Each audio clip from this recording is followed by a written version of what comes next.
विद्यार्थी मित्रांनो, आज आपण इंग्रजी विषयातील basket full of moonlight he poem पाहणार आहोत. पहा, या पोएममध्ये सुरुवातीला चिटचाट देण्यात आलेला आहे.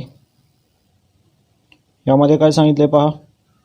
Did you like to hear bed time stories when you were a child. ज्यावेळेस तुम्ही लहान होता त्यावेळेस तुम्हाला रात्रीच्या गोष्टी ऐकायला आवडत होत्या का?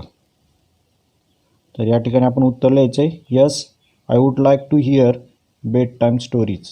हो, मला आवडत होत्या. दुसरा प्रश्न आहे, who usually told you the bed time stories. साधारण किंवा नेहमी तुम्हाला कोण या रात्रीच्या गोष्टी सांगत होतं? तर शक्यतो आपल्या घरामध्ये आपली आजी काय करते, आपल्याला गोष्टी सांगते. त्यामुळे उत्तर लिहायचं आहे माय ग्रँड मदर. तिसरा प्रश्न आहे, why did you like them. तुम्हाला त्या गोष्टी का आवडत होत्या? तर उत्तर लिहायचं आहे because they are very interesting and horror stories. कारण त्या खूप रोमांचक आणि भयानक किंवा भीतीदायक अशा गोष्टी होत्या. चौथा प्रश्न आहे, do you still like to hear those stories again. तुम्हाला अजून त्या गोष्टी ऐकाव्याशा वाटतात का? तर चौथ्याचं उत्तर लिहायचं आहे, यस आय लाईक. ठीक आहे, अशा पद्धतीने आपण चिटचॅट कंप्लीट केलेला आहे. पुढे यातीलच प्रश्न पहिला काय दिला त्याने पुन्हा, discuss in group about procedure of planting tree. Write the steps in bullet points and present it before the class.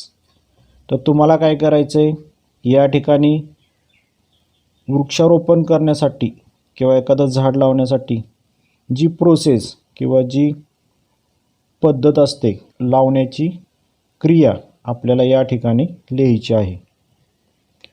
तर पहा, सुरुवातीला आपण काय करणार, पहिला point, select the trees that you wish to plant. तर आपण एक आधी झाड निवडायचं जे आपल्याला लावायचं आहे ते. Pick the ideal location to plant the trees. आता ते झाड कोणत्या जागेवरती लावायचे ती जागा निवडणे. Dig a hole as per plant size. आणि त्या झाडाच्या आकारानुसार आपण काय करायचं आहे, खड्डा खांदायचा आहे, खड्डा खोदायचा आहे. Place the plant inside the hole and add some compost as well as water and cover the hole with soil. खड्डा खोदल्यानंतर त्या खड्ड्यामध्ये ते झाड ठेवायचं आहे. नंतर त्या खड्ड्यामध्ये कंपोस्ट खत आणि त्याचबरोबर पाणी हे देऊन तो खड्डा काय करायचा आहे, कवर करायचा आहे मातीने. तर अशा रीतीने आपण काय करतो, झाड लावतो. तर याच्या त्या क्रिया किंवा त्या पद्धत आहे किंवा त्या स्टेप्स आहेत. तर अशा रीतीने या स्टेप्स तुम्हाला लिहायच्या आहेत. प्रश्न दुसरा काय देण्यात आले पहा, discuss in pair and write what your father and mother do for your family. तर तुम्हाला तुमच्या ग्रुपमध्ये किंवा 2-2 किंवा 4-4 विद्यार्थ्यांमध्ये हे डिस्कस करायचं आहे की आपले वडील आणि आपली आई घरासाठी काय करते किंवा आपल्या कुटुंबासाठी काय करते. तर सुरुवातीला फादर पहा, त्यांनी एक पॉईंट आपल्याला सोडवून दिलेला आहे, works hard to earn a living. कष्ट करतात आणि घरासाठी काहीतरी कमवतात. ठीक आहे, तर असेच काही पॉईंट्स मी खाली कवर केलेले आहेत. Buys groceries for household, helps mother with household chores, plans vacation for family, helps me with my homework, encourage me. तर अशा रीतीने आपले वडील आपल्यासाठी एवढी कामं करत असतात. आता आपली आई आपल्यासाठी किंवा आपल्या फॅमिलीसाठी काय करते, do house hold chores regularly. घरातील रोजची रोज कामं करते. कीप्स द हाऊस क्लीन, घर स्वच्छ ठेवते. Manage household finance, plans all the functions for family, take care of every family members needs, takes care of entire family's health. तर अशा रीतीने आपले आई आणि वडील हे आपल्या कुटुंबासाठी या प्रकारची कामे करत असतात. आता पुढे पाहूयात कवितेमध्ये काय दिलेले. Basket full of moonlight. O moon give me moonlight, basketful or two basketful with seeds of moonlight. पहा कवी काय म्हणतोय चंद्राला. गिव मी मूनलाईट, मला चंद्रप्रकाश दे. बास्केटफुल और टू बास्केटफुल, एक टोपली भरून किंवा दोन टोपली भरून, पण त्या चंद्रप्रकाशाच्या बिया पण दे. From the city to my village, on the side of the path, I want to so many small moonlight. The whole village goes to the city daily to work. पहा कवी काय म्हणतोय. From the city to my village, शहरापासून ते माझ्या गावापर्यंत. On the side of the path, रस्त्याच्या बाजूने. I want to sow many small moon of light. तर शहरापासून ते माझ्या गावापर्यंत रस्त्याच्या दोन्ही बाजूने मला काय करायचं आहे, तो चंद्रप्रकाश पेरायचा आहे. The whole village goes to the city daily to work. आणि आमचं पूर्ण गाव हे काय करतं, रोज शहरामध्ये कामानिमित्त जात असतं. It becomes dark on it's way back as my village is quite फार. आणि त्यांना माघारी येताना खूप उशीर होतो किंवा खूप अंधार होतो, कारण माझं गाव खूप दूर आहे. The route is tough and full of snakes and scorpions. आणि हा रस्ता जो येण्या जाण्याचा रस्ता आहे तो खूप खडतर आहे किंवा अवघड आहे, कारण त्या रस्त्यावरती सतत साप किंवा विंचू फिरत असतात किंवा विंचू असतात. नायदर बस नॉर कार्ट प्लायज. आणि त्या रस्त्यावरून कोणतीही बस किंवा कोणत्याही गाड्या ये जा करत नाहीत. When my father returns home I am asleep. आणि ज्यावेळेस माझे वडील घरी येतात त्यावेळेस मी झोपलेलाच असतो. And he goes back early in the morning while I am sleeping. आणि ते पुन्हा सकाळी लवकर उठून जातात, त्यावेळी देखील मी झोपलेलाच असतो. O moon give me a basket full of moonlight on loan. तो चंद्राला काय म्हणतोय की मला एक टोपलीभर चंद्रप्रकाश दे कर्जाने. ऑन लोन म्हणजे कर्जाऊ दे. I want to light the dark route so that my father returns early. मी काय करेन, तो चंद्रप्रकाश काय करेल, त्या अंधाऱ्या रस्त्यावरती किंवा अंधार पडलेल्या रस्त्यावरती लावेन, जेणेकरून माझे वडील लवकर घरी येतील. I too want to hear fairy tales and stories from him. कारण मलासुद्धा त्यांच्याकडून पऱ्यांच्या कथा किंवा गोष्टी ऐकायला आवडेल. O moon give me a basket full of moonlight. I want to sow seeds of moon on the sides of the path. चंद्रा मला काय कर, टोपलीभर चंद्रप्रकाश दे, जेणेकरून मी त्याच्या बिया काय करेन, त्या रस्त्याच्या कडेने लावेन. कविता लिहिली आहे Sunil Sharma, translated from Dogri.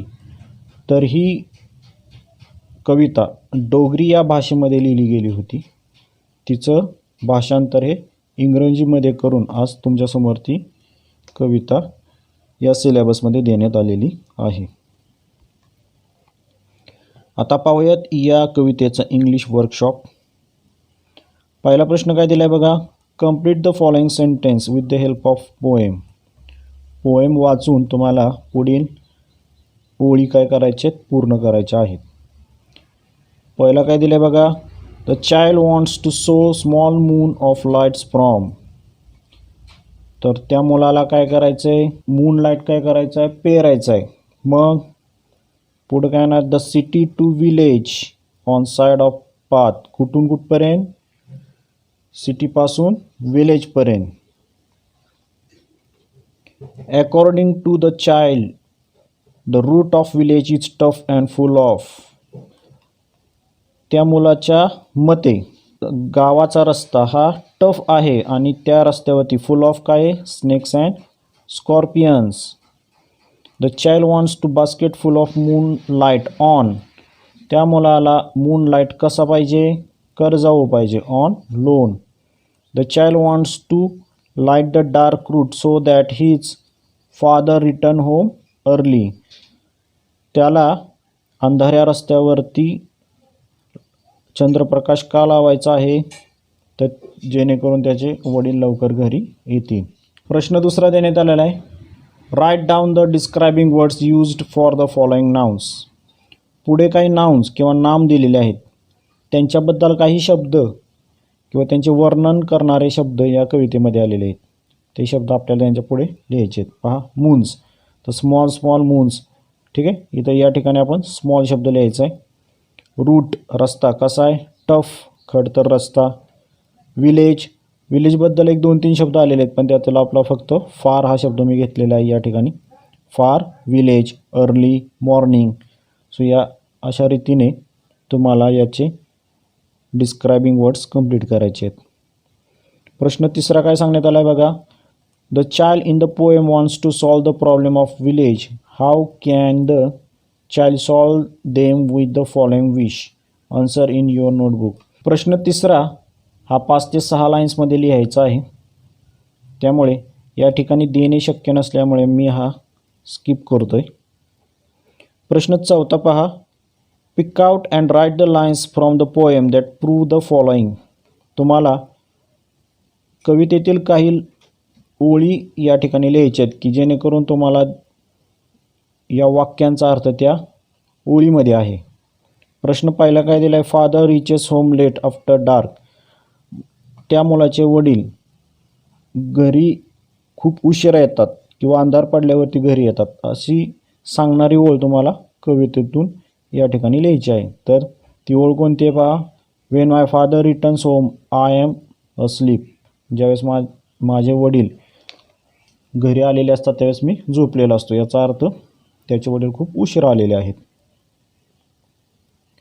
Eager to hear fairy tales from his father.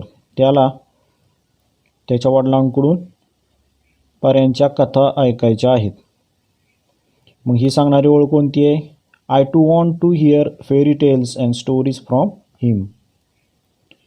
पुढं तिसरा प्रश्न काय आहे, remove darkness and bring light among the darker path. तो काय म्हणतोय, अंधार मला नाहीसा करायचा आणि त्या ठिकाणी मला लाईट आणायची आहे. अशी सांगणारी कोणती ओळ आहे, I want to light the dark route so that my father returns early. तर अशा रीतीने प्रश्न चौथा तुम्हाला कंप्लीट करायचा आहे. प्रश्न 5मध्ये काय सांगितले बघा, write as many words as you can using full as suffix. तर तुम्हाला जेवढे शक्य आहेत तेवढे शब्द लिहायचे की ज्यांच्या शेवटी FUL हा सफिक्स किंवा हा प्रत्यय लागेल. या ठिकाणी काही एक्झाम्पल त्यांनी दिले बघा, बास्केट फुल. तर बास्केटच्या शेवटी फुल शब्द जोडून त्यांनी बास्केट फुल असा शब्द तयार केलेला आहे. तर या ठिकाणी मी काही 3-4 शब्द दिलेले आहेत, बाकीचे शब्द तुम्ही स्वतः लिहायचे आहेत. तुम्हाला जेवढे शक्य आहेत तेवढे शब्द या ठिकाणी तुम्हाला लिहायचे आहेत.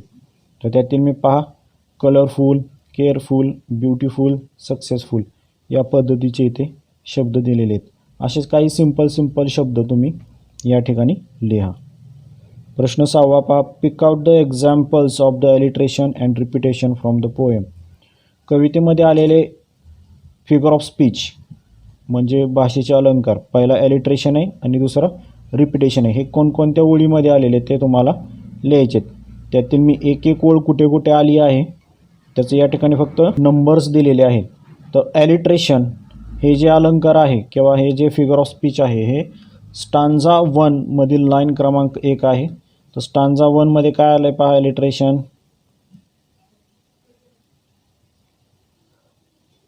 ओ मून गिव मी मूनलाईट ही ओळ आलेली आहे. आता एलिट्रेशन केव्हा होतो, ज्यावेळेस ओळीमध्ये एखादा शब्द रिपीट होतो किंवा एखादा उच्चार पुन्हा पुन्हा येतो. इथं पहा म म्हणजे यम हा शब्द रिपीट झालेला आहे. मून, मी, मूनलाईट यामध्ये एम हा शब्द रिपीट झालेला आहे. दुसरं रिपिटेशन हे सेकंड स्टांजामधील चौथी लाईन आहे.